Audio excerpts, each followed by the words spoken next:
제주도 단독주택도 미신고 불법 숙박업이 이루어졌다 이런 민원을 받고 제수시가 지금 조사에 착수를 한 상태입니다. 네네. 이 문다혜 씨가 이 집을 구입하고 한 달 이후에 SNS에 펜션 개업 홍보를 올린 정황 이 부분도 지금 포착이 돼서 논란이에요. 맞습니다. 이 오픈 소식과 함께 SNS 계정 소개란에 공유 숙박 업체 링크도 같이 걸어놨단 말이죠. 네, 양계 그렇습니다. 변호사님. 지금 사진까지 이렇게 나와 있더라고요. 네. 굉장히 앞에서 보는 풍경이 굉장히 예쁘던데. 네, 예쁘더라고요. 네, 데크에서 본 그 집, 그 비양도 네. 협재해수욕장 모습이라고 그래서 굉장히 힐링하기 좋은 곳이다. 그리고 이게 SNS에다 저렇게 바라본 오션뷰 제주 독채 펜션 8월 8일 오픈합니다라고 저렇게 광고글을 올려놨고요. 또 얼마 지나니까는 또 숙박 후기도 실제로 올라왔더라고요. 근데 저것도 신고가 안 된 거 아니냐. 공유 숙박업을 하면서 에어비앤비에만 등록하고 신고 안 된 거 아니냐. 이제 그런 의혹이 있는 부분이고 사실 저 집 같은 경우에는 저는 구매 가격에 굉장히 조금 문제가 있다고 생각해요. 구매 가격이. 이게 지금 공시지가 3억 8천에 송기인 신부로부터 매입이 됐는데 이게 공시지가입니다. 그러니까 싸게 샀다는 거잖아요. 엄청 싸게 샀죠. 제가 사실 이제 저도 이제 방송이나 유튜브 준비하면서 네.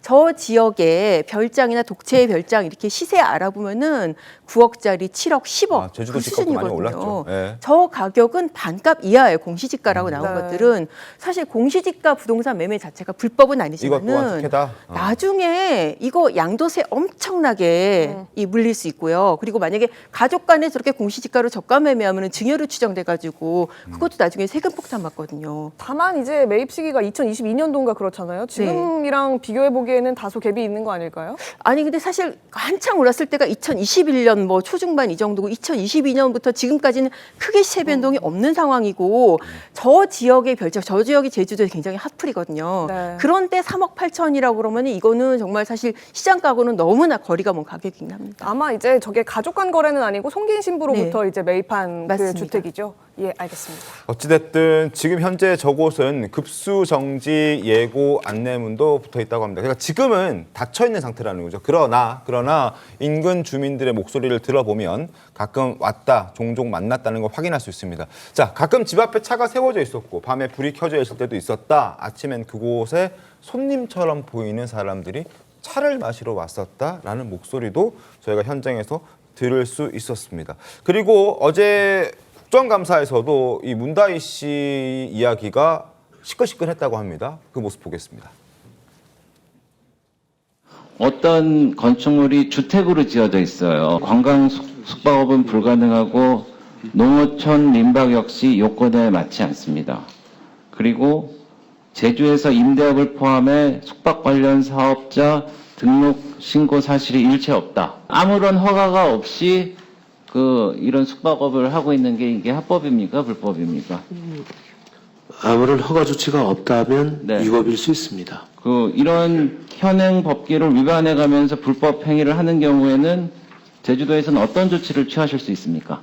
수사 의뢰를 할 수 있습니다. 검사의 지휘하에 자치경찰단에서 수사를 하도록 되어 있습니다. 제주시에서는 이미 이제 네네. 자치경찰단으로 수사 일을 했기 때문에 이미 하셨어요. 성역 없이 엄격한 중립 철저한 수사 이런 거는 당연히 보장돼야 되겠는 거. 관련 법률에 의해서 진행될 거라고 생각합니다. 자, 민주당 출신의 오영훈 제주지사도 아무런 허가 조치가 없었다면 위법일 수 있을 수밖에 없다. 결국에는 경찰에 수사 의뢰를 할 수밖에 없다라고 얘기를 합니다. 장윤 변호사님 어떻습니까? 네, 일단 수사받을 사안이 있다면 수사를 받아야 되겠죠. 일단 허가를 득하지 않은 거는 뭐 사실로 확인되고 굳어지는 분위기입니다. 그렇다면 오영은 그 지사가 이야기를 한 대로 사실상 그 제주의 자치경찰단이 검찰 지휘하에 수사를 하도록 되어 있으니까 그 절차에 따라야 될 겁니다. 법과 상식에서 대한민국 국민 누구도 예외일 수는 없으니까요. 이 한때 영예이긴 했지만 그 부분이 오히려 이제 비판의 또 하나의 또 축이기 때문에 그 부분은 전부 좀 새겨야 되지 않을까 싶습니다. 이 어제 지금 국감도 그렇지만 기재위 국감에서도 문다혜 씨 탈세 의혹까지 불거졌습니다. 지금 솔전 변호사님 말씀 주셨었는데 네. 이 주택 구입 자금에 대해서도 좀 조사가 필요하다고 보십니까? 그럼요. 아까 그 양경 기자님께서 말씀해 주셨듯이 구입에 있어서의 어떤 증여 부분이 있다든지 네. 그다음에 지금 자금 출처 부분이 확인이 돼야지만 이 부분 명확하게 아마 밝혀질 것이라고 보이고요. 뭐 탈세 부분이라든지 이런 부분도 명확하게 좀 조사가 되어서 털고 갔으면 좋겠다는 생각합니다. 네. 자, 부동산 문제 참 민감한 이슈이기도 합니다. 그리고 문재인 정권 때 부동산 정책만 30번이 넘게 나왔고 2주택 금지 뭐 여러 가지 얘기들이 많았던 터라서 지금 문다혜 씨의 이슈가 더욱더 뜨겁게 달아오르고 있는 것 같습니다. 계속해서 저희가 팔로우 해보겠습니다.